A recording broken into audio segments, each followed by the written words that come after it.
আমিই পেলাম না। এত সুন্দর এত টেস্টি একটা তরকারি রান্না করেছি, শেষে আমিই পেলাম না। দেখুন কিভাবে করলাম।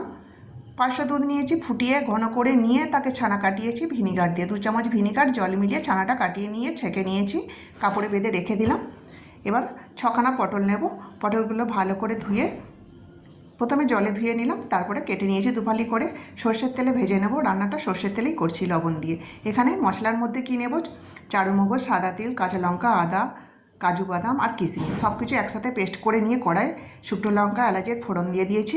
সর্ষের তেলেই রান্নাটা করছি, জিরে ধনে গুঁড়ো, হলুদ গুঁড়ো, কাশ্মীরি লঙ্কা গুঁড়ো আর সেই পেস্ট করা মশলাটা সব একসাথে দিয়ে কষিয়ে নিয়ে দিয়ে দিলাম ছানাটা।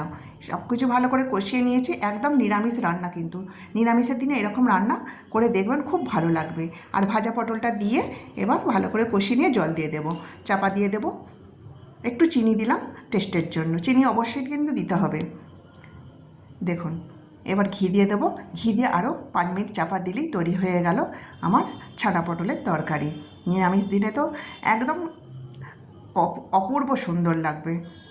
আর দেখুন ভাতের সাথে তো এটা ভালো লাগবে না, রুটি, পরোটা, নান সবার সাথেই কিন্তু ভালো লাগবে।